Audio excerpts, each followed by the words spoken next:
In the grand palaces of Renaissance Europe, power and beauty ruled everything. Kings and queens lived surrounded by luxury, art, and influence. Yet behind these golden walls, danger often moved quietly. One such danger was a terrible disease that no one understood at the time. This disease would destroy lives, families, and even royal bloodlines. It was syphilis. This is the true story of Isabella of Aragon, Queen of Naples and Duchess of Milan. She was a woman known across Italy for her beauty, grace, and noble birth. But her beauty became her curse. Her face, once admired by poets and artists, slowly became a victim of one of the most horrifying diseases in history. This is not fiction. This is a documented historical tragedy. Before we delve into these overlooked tales of endurance and pain, if you find yourself drawn to the hidden corners of history, please consider liking this video and subscribing for more stories like this. And let me know in the comments where you're tuning in from.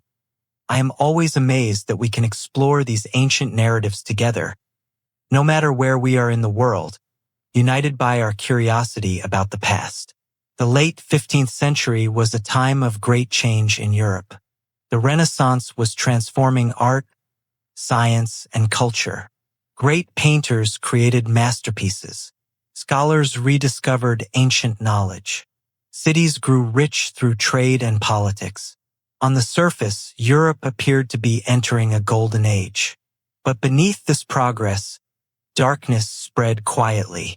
Inside royal bedrooms and noble households, a new disease moved from person to person. It did not respect power, wealth, or beauty. It attacked the body slowly and cruelly, often taking years to show its true face. Isabella of Aragon was born around the year 1470.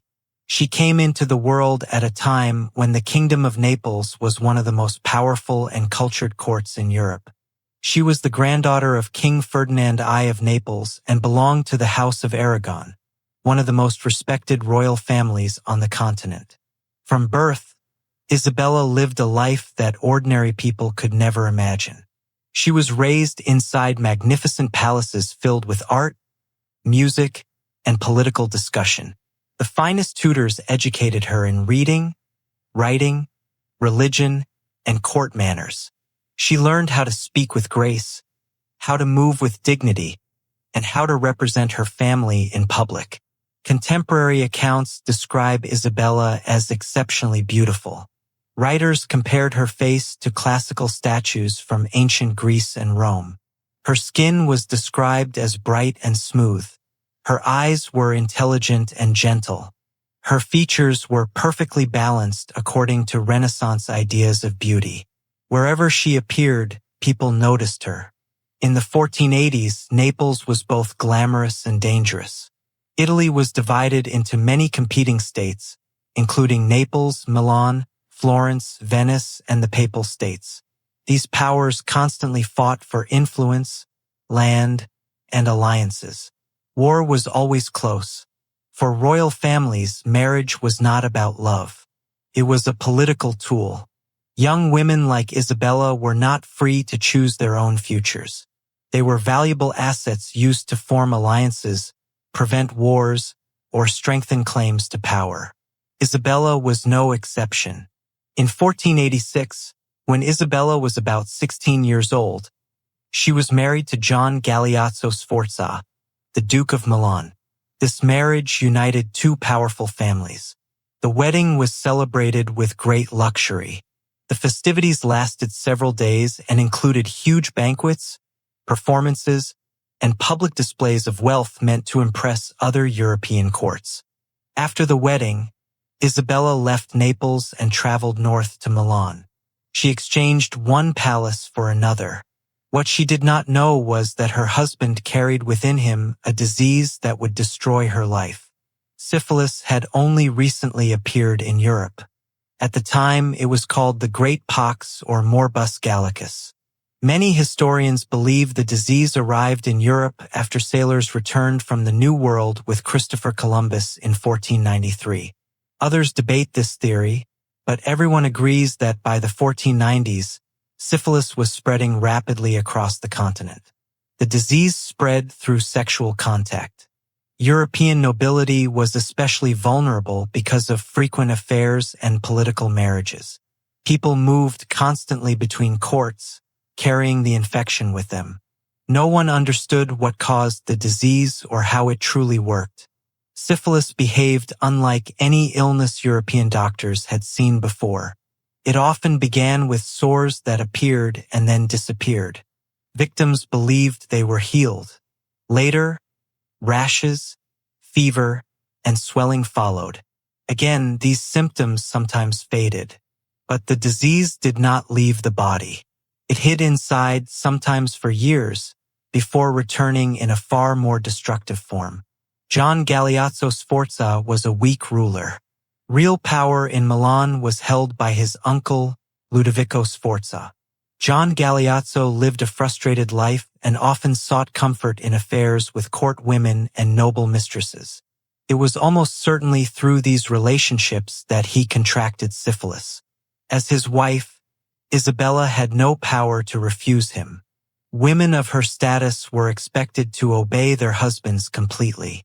Through marital relations, the disease passed from Gian Galeazzo to Isabella. The first signs of Isabella's illness appeared in the early 1490s. She developed small sores on her skin. Court physicians examined her but did not understand what they were seeing. They relied on ancient medical theories inherited from Greece and Rome. According to these beliefs, illness came from imbalances in the body's humors. Doctors treated Isabella with bloodletting, herbal mixtures, and prayers. None of these treatments worked. The bacterial infection continued to spread silently inside her body. For a time, Isabella appeared to recover. This was typical of syphilis. Symptoms often faded, giving false hope.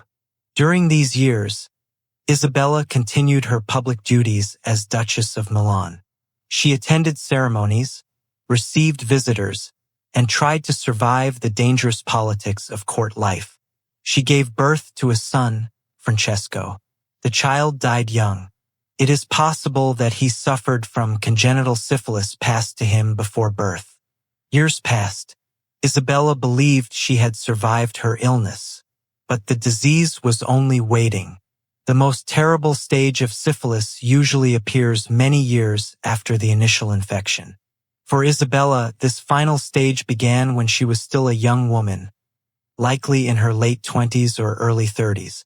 The first sign that something was horribly wrong came when painful wounds began appearing on her face. These were not simple skin problems. They were deep ulcers that would not heal. They bled easily and released fluid. The surrounding skin darkened and died. The infection began cutting off blood supply to the tissue.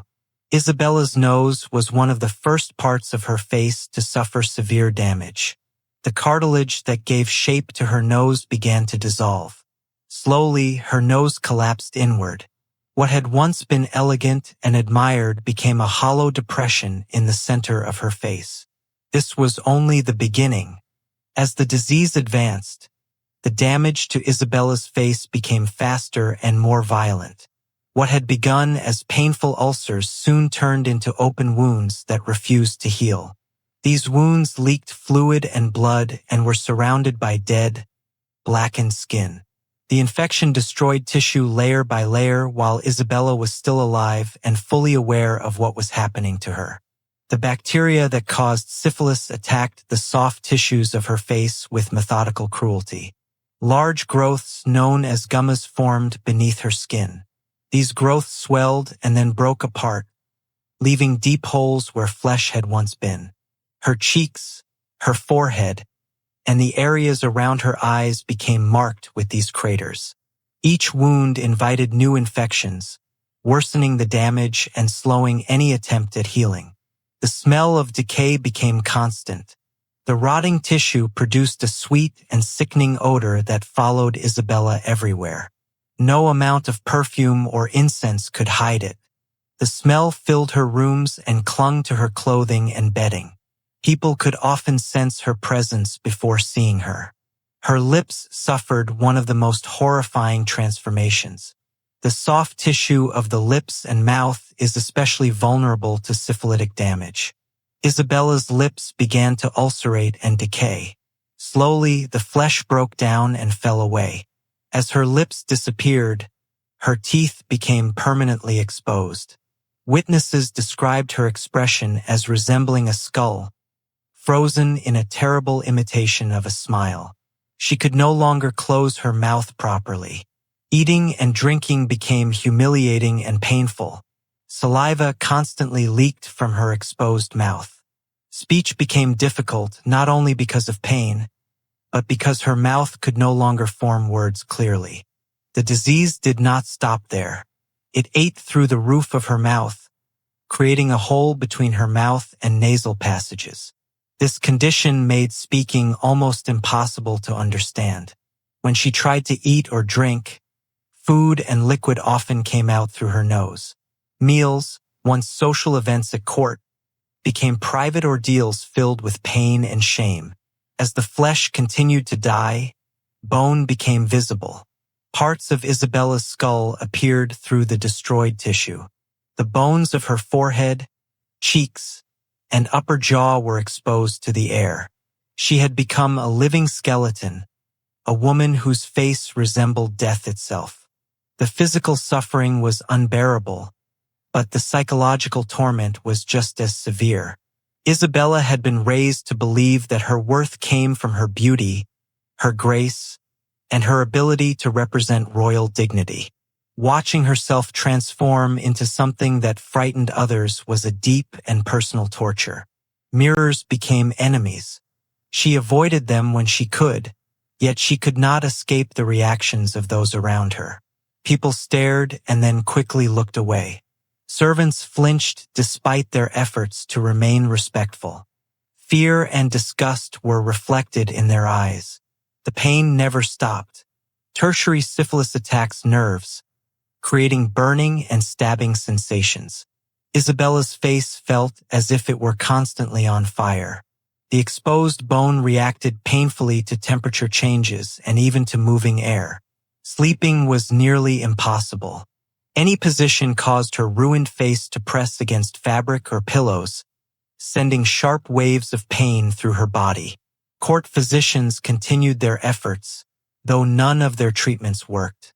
Mercury was one of the most common remedies. Isabella was likely subjected to mercury vapor treatments, where she was forced to breathe toxic fumes. Mercury ointments were rubbed directly into her wounds, and mercury mixtures were given to her to swallow. These treatments caused their own suffering. Excessive saliva poured from her mouth. Her teeth loosened. Her kidneys and nervous system were damaged. The cure was almost as cruel as the disease itself. Other doctors recommended arsenic compounds. Herbal pastes made from comfrey, plantain, and other plants were applied to her wounds. Bloodletting was performed repeatedly, weakening her body further. None of these methods stopped the infection. Religious remedies were also pursued. Isabella prayed constantly. She called upon saints associated with healing and protection. Priests visited her chambers to perform blessings and exorcisms. Some believed her condition was caused by evil forces rather than illness. None of these efforts changed the course of the disease. As her appearance worsened, Isabella tried to hide herself from the world.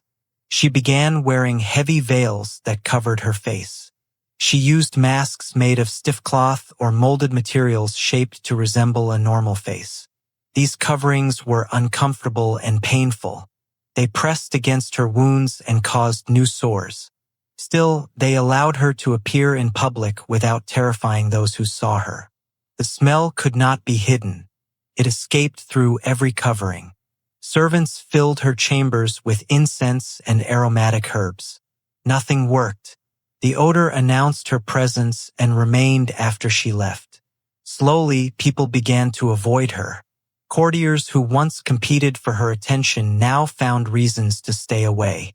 Friends stopped visiting. Conversations became shorter and more formal. Even her husband, who also suffered from syphilis but in a milder form, spent less time with her. The court of Milan became a prison. Isabella was isolated not by walls, but by fear and discomfort. She was no longer admired. She was whispered about. She became an object of horror rather than respect. The disease was not finished with her body. Syphilis attacks more than skin and bone. It can invade the brain and nervous system. As the years passed, Isabella began to show signs of neurosyphilis. This stage of the disease destroyed the mind as well as the body. At first, the changes were subtle. Isabella's mood began to shift unpredictably. A woman once known for calm diplomacy became prone to sudden anger.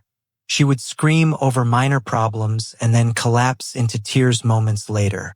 These episodes frightened those around her. Confusion followed. She forgot where she was. She failed to recognize familiar servants. Sometimes she believed she was back in Naples when she was still in Milan. Her speech became slurred and unclear, made worse by the damage to her mouth. She began speaking to people who were not there. She held conversations with imagined figures and with the dead. Hallucinations invaded her waking life. Reality and fantasy mixed together until she could no longer tell them apart. Her memory deteriorated. She forgot recent events and asked the same questions repeatedly. Simple tasks became impossible. Dressing herself or holding utensils frustrated her to the point of despair. Seizures began. Her body would convulse violently while consciousness disappeared. These attacks left her exhausted, confused, and humiliated. Walking became difficult. She stumbled and dropped objects. Eventually, she could not walk without help. Pain spread throughout her body. Damaged nerves sent false signals. She felt burning sensations, sharp stabbing pains, and strange crawling feelings on her skin. Sleep disappeared. When she did rest, nightmares filled her mind. She dreamed of mirrors, monsters, and people laughing at her ruined face. Her existence became one of constant suffering. As Isabella's illness advanced into its final years, her world continued to shrink. The court of Milan, once full of music, conversation, and political movement, became distant and unreachable. Her chambers grew quieter. Fewer servants were assigned to her care. Those who remained were often people with no choice, debtors, criminals, or servants ordered to attend her despite their fear. No one truly understood how syphilis spread. Some believed it traveled through the air like plague. Others believed it was a punishment sent by God. Many feared that simply being near Isabella could infect them. Whether this fear was correct or not, it had real consequences. Human contact became rare. Touch became cautious. Compassion weakened under fear. In 1494, Isabella's husband, Gian Galeazzo Sforza, died at the age of 25. Officially, his death was described as natural, though rumors of poisoning circulated widely. He had shown signs of syphilis himself, but nothing close to the devastation Isabella endured. His death left Isabella defenseless. Power in Milan passed fully to Ludovico Sforza, her uncle by marriage. He had little interest in protecting her. Isabella was now politically useless. Her son Francesco had already died in infancy. She had no heir, no influence, and no value in alliances. She was a reminder of a legitimate line that others preferred to forget. Gradually, her living conditions worsened. The luxurious rooms she once occupied were taken away. She was moved to smaller, less comfortable chambers. Heating became unreliable. Fresh linens arrived less often. Servants were reassigned elsewhere. In her final months, Isabella was moved to a remote part of the palace, far from public spaces. Officially, this was done for practical reasons. The smell of her condition was unbearable to others. Unofficially, it was abandonment. Out of sight, she could be ignored. She lived in isolation, attended by a small number of servants and visited occasionally by priests. These men could offer prayers and promises of salvation, but they could not ease her physical pain. Confession and blessing did nothing to stop the disease that continued to destroy her body and mind. By this time, neurosyphilis had nearly erased the woman Isabella once was. She no longer recognized people around her. She spoke to memories and hallucinations. She called out for her mother and childhood friends long dead. Fear and confusion ruled her days and nights. Her body was failing. Years of infection, blood loss, malnutrition, and ineffective treatments had left her extremely weak. Her weight dropped sharply. Her skin hung loosely over her bones.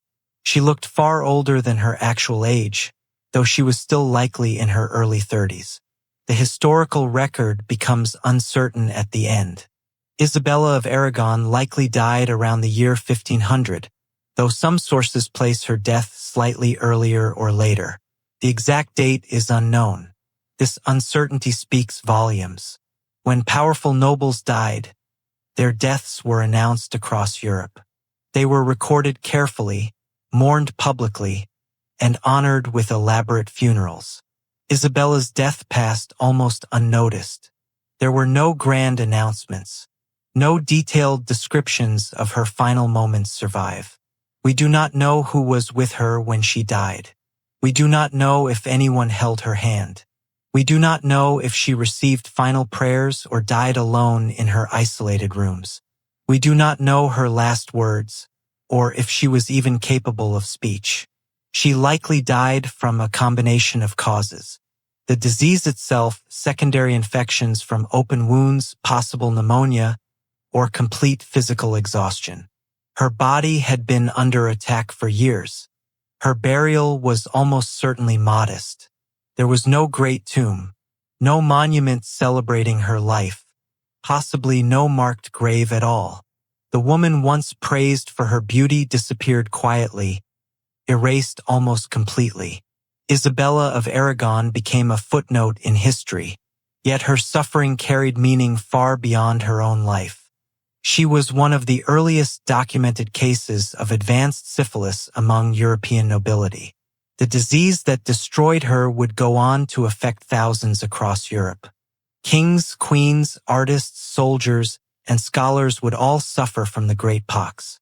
Many moralists claimed that syphilis was punishment for sexual sin. Isabella's case exposed the cruelty of this belief. She had contracted the disease within marriage, from a husband she did not choose. Her suffering was not moral failure. It was biological misfortune. Still, society judged victims harshly. Syphilis became associated with shame. Those infected were hidden away, isolated, and denied care. This stigma persisted for centuries and still exists today in different forms. Artists and writers became fascinated by stories like Isabella's. They focused on the contrast between beauty and decay, youth and death. In doing so, they often turned real people into symbols. Isabella became less a woman and more a warning, a lesson, a story stripped of humanity. Modern medicine allows us to understand exactly what happened to her. Syphilis is caused by a bacterium called Treponema pallidum. It enters the body through skin or mucous membranes and spreads through blood and lymph. The immune system cannot fully eliminate it. The infection hides, returns, and slowly destroys tissue. In the tertiary stage, the immune response itself causes massive damage. Gummas form and destroy soft tissue. Cartilage dis. Bone becomes infected. The brain and spinal cord are invaded. Personality, memory, and identity dissolve. Isabella lived through every stage without effective treatment. Today, her suffering would have been preventable. A simple course of penicillin could have cured her early infection completely. Even later stages could have been treated to stop progression. This knowledge did not exist in her time, yet syphilis still exists today. It remains curable, but stigma, ignorance, and lack of access to care continue to cause suffering. In this way, Isabella's story is not only historical, it is still relevant. Her case also forces uncomfortable questions. Renaissance physicians were intelligent and educated according to the knowledge of their era. Their treatments failed because their understanding was wrong. This reminds us that medical certainty is never final. What we believe today may one day be seen as incomplete or mistaken. Isabella's isolation reflects how societies treat visible illness and disfigurement. Fear, discomfort, and judgment still shape how people respond to those whose bodies remind us of vulnerability and death.